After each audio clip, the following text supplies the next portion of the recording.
कानपुर में नागरिक सुरक्षा कोर पनकी प्रखंड कानपुर नगर का 5 दिवसीय प्रशिक्षण शिविर का 5वें दिन समापन हुआ। दिनांक 13 मार्च से 18 मार्च 2024 तक चले 5 दिवसीय प्रशिक्षण शिविर का स्थान मिग 48 पनकी गगागंज कॉलोनी भाग 4 में समापन हुआ, जिसमें नागरिक सुरक्षा कोर कानपुर नगर के उपनियंत्रक मुख्य अतिथि श्रीमान शिवराज सिंह जी की अध्यक्षता में संपन्न हुआ और जिसमें नगर के सभी सहायक उपनियंत्रक श्री विमलेश यादव जी, श्री विष्णु शर्मा जी, श्री गुलाम नबी जी, मुख्यालय प्रभारी श्रीमान नीरज चक जी, भंडार अधीक्षक 2 के श्री प्रवीण वर्मा जी, मुख्यालय के स्टाफ श्री राजेश यादव जी, श्री मानसिंह जी उपस्थित रहे।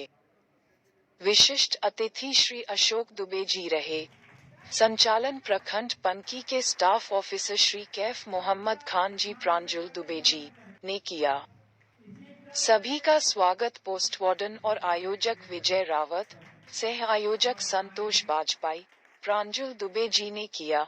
प्रमुख रूप पोस्ट वार्डन राजेश शुक्ला, हृदय शंकर, पंकज तिवारी, सेक्टर वार्डन चरणजीत भाटिया, रवि शर्मा, शिवा सैनी, मुकेश कुमार, राहुल दुबे, सौरभ मिश्रा, प्रभात शर्मा, विवेक शुक्ला, उदय नारायण, विकास निगम, सुनील कुमार के द्वारा कार्यशाला कराया गया, जिसमें वार्ड 50 पनकी गगागंज कॉलोनी के पूर्व पार्षद श्रीमान अशोक दुबे जी के द्वारा माननीय उपनियंत्रक श्री शिवपाल सिंह जी का माल्यार्पण किया गया एवं सभी सहायक उपनियंत्रक का सम्मान किया गया एवं अशोक दुबे जी के द्वारा क्षेत्र संबंधी जानकारी नागरिक सुरक्षा कोर को प्रदान की गई एवं क्षेत्र के लोगों ने नागरिक सुरक्षा कोर द्वारा फायर एवं फर्स्ट एड मेडिकल दुर्घटना बचाव संबंधी जानकारी प्राप्त की। आयोजन में आधारभूत प्रशिक्षण के उपरांत समापन के अवसर पर एक कार्यशाला का आयोजन किया गया,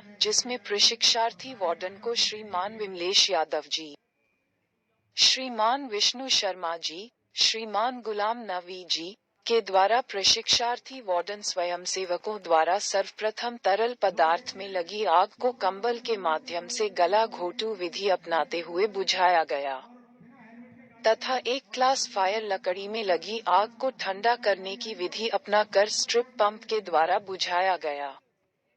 एक्सीडेंट में घायल व्यक्ति को स्ट्रेचर न उपलब्ध होने की दशा में इम्प्रोवाइज्ड स्ट्रेचर बनाकर अस्पताल पहुंचाने की विधि का प्रदर्शन किया गया तथा बेहोश व्यक्ति को फायरमैन लिफ्ट विधि के माध्यम से स्ट्रेचर न उपलब्ध होने की दशा में एक स्थान से दूसरे स्थान तक पहुंचाने की विधि का भी प्रदर्शन किया गया। हाउस होल्ड एलपीजी सिलेंडर को बुझाने का तरीका बताया गया। पेट्रोल में लगी आग को कंबल के द्वारा कैसे बुझाया जाता है वह बताया गया है। चेयर नॉट रस्से से बनाई गई कुर्सी के द्वारा ऊंची इमारत से घायल को उतारा गया। अंत में समापन उपरांत उपनियंत्रक श्रीमान श्री शिवराज सिंह जी के द्वारा प्रखंड पनकी के सभी सम्मानित वार्डनों को लोकसभा चुनाव 2024 के संदर्भ में एक स्लोगन चुनाव का पर्व देश का गर्व के तहत जागरूक किया गया और सभी लोगों को शपथ दिलाई गई और प्रशिक्षण में योग्य वार्डनों को प्रमाण पत्र देकर सम्मानित किया गया। दैनिक क्राइम भारत से रवि शर्मा की खास रिपोर्ट। पेट्रोल की आग लगी हुई है और इस आग को कैसे आसानी से बुझाया जा सकता है। 4 लोग एक गीला कंबल और आग के ऊपर जो है ढकेंगे तो ये स्मदरिंग मेथड से आग बुझ गई। आग के लिए ऑक्सीजन बहुत जरूरी होती है और ऑक्सीजन अगर खत्म हो गई तो आग जो है बुझ जाएगी। इस प्रोसेस में आपने देखा कि आग लगी हुई थी और हमने एक कंबल के द्वारा उसको कवर कर दिया तो बाहर की ऑक्सीजन जो तरीका आपके सामने प्रस्तुत किया गया थोड़ा पेश किया गया। और ये दूसरी तरफ लकड़ी की आग में आग लगी हुई है, लकड़ी में आग लगी हुई है और इसको देखिए कैसे बुझाया जा रहा है। ईंधन का जो इग्निशन टेम्परेचर है उसको आप कम कर देंगे तो इसमें पानी डाला जाएगा और पानी डालने के बाद ईंधन में जो उसका इग्निशन टेम्परेचर होता है वो कम हो जाता है और आग बुझ जाती है। आग के लिए जो 3 तत्व है उनमें से किसी एक चीज को आप अलग कर देंगे तो आग बुझ जाएगी। तो यहाँ पर क्या किया गया, ईंधन का जो इग्निशन टेम्परेचर था पानी के द्वारा हमने उसको कम कर दिया और आग स्वाभाविक तौर पर बुझ गई। तो ये आग बुझाने का एक तरीका आपके सामने प्रस्तुत किया गया। आग बुझ गई, ठीक है। ये आपको बताया गया होगा। एक सिद्धांत ये भी था कि टेम्परेचर को आपने कम कर दिया। तो किसी वातावरण में ऑक्सीजन 16% से कम होगी। इस आग के साथ भी है, अगर हमने जो है ऑक्सीजन को 16% से नीचे ले आए तो ऑटोमेटिक अपने आप ही आग क्या होता है, आग बुझ जाती है, कैंडल बुझ जाती है। उसमें भी यही होता है। प्रदर्शन होने जा रहा है, इसमें एक घायल व्यक्ति को कोई रास्ता नहीं है, सीढ़ी नहीं है और हमारे पास अपने आसपास के संसाधन है।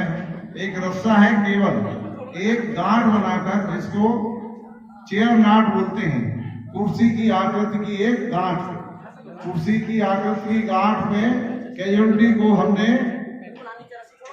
बांधा और उसके बाद बड़े आसानी से ऊपर से, चाहे वो कितनी भी ऊंचाई हो, रस्सा आपका मजबूत होना चाहिए और रस्से की लंबाई जो है आपकी पर्याप्त होनी चाहिए। कैजुअलिटी को आसानी से आपके नीचे उतार दिया। इसके लिए कोई हमें ना तो सीढ़ी की जरूरत पड़ी और ना ही किसी लिफ्ट की जरूरत पड़ी। तो आसानी से आपने इस तरह से भी डिजास्टर की स्थिति में कई बार ऐसे चांसेस बनते हैं कि हमारे पास साधन संसाधनों की कमी रहती है, क्योंकि जब भी डिजास्टर होता है तो वहां पर एकदम सारी स्पेशल सुविधाएं नहीं होती, ना तो लोग काबिल हैं, उन्हें मालूम है। वो रिएक्ट करता है कि मुझे क्यों मार रहे हो, एक बार जरूर हाथ लगाएगा। जो एक बार वो हाथ लगाता है उससे क्या होता है, सेंटर जो छोटा वाला वो हीट कर जाता है, उसकी वजह से ये ब्लास्ट हो जाया करते थे। कई ऐसे हादसे हुए। जहाँ भी बॉटलिंग प्लांट में रिफिल की जाती है वहां पर भी ये सिलेंडर पानी के अंदर रिफिल किए जाते हैं, क्योंकि ये ठंडा रहे। शादी ब्याह में भी सर्दी में देखा होगा, खाना बनाने वाले एक साथ 3 भट्टी सिलेंडर जलाते हैं। एक टाइम ऐसा आता है सिलेंडर से गैस निकलना बंद हो जाती है। क्या करते हैं, सिलेंडर को गर्म पानी में डाल देते, तो क्या हुआ, गैस सिलेंडर फिर से हीट होता है, गैस भी फिर से बदलना शुरू हो जाती है गैस में और हीट कम हो जाती है, ठीक है ना।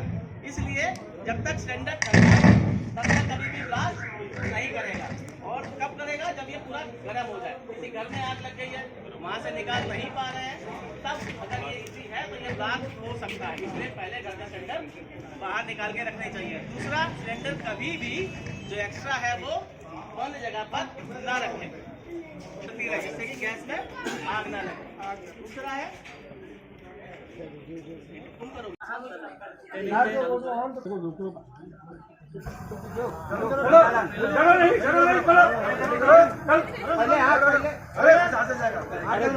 यार रेगुलेटर इधर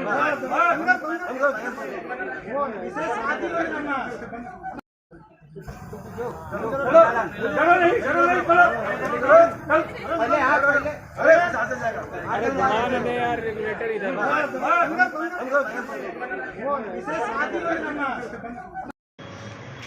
साथियों, जैसा कि आप सभी को विदित है कि आगामी 13 मई को यहाँ पर लोकसभा का निर्वाचन, उसमें आप सभी लोग कुछ अपेक्षा करते हैं कि आप लोग अपने मोहल्ले में, क्षेत्र में लोगों को प्रेरित करें कि वो उस दिवस को, मतलब 13 तारीख को जिस दिन मतदान होगा कानपुर नगर में, उस दिन उसको अवकाश या छुट्टी का समय ना माने।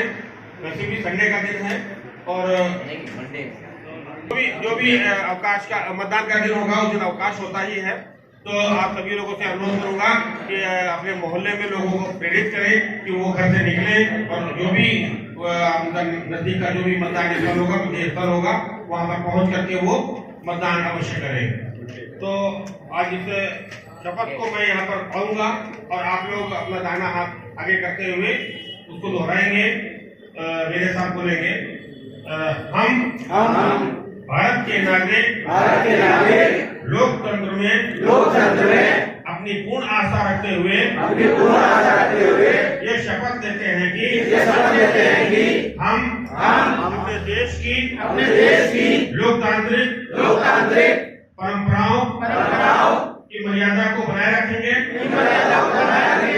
तथा स्वतंत्र निष्पक्ष एवं शांतिपूर्ण निर्वाचन की गरिमा को अक्षुण्ण रखते हुए निर्भीक होकर धर्म वर्ग जाति समुदाय भाषा अथवा अन्य किसी भी प्रलोभन से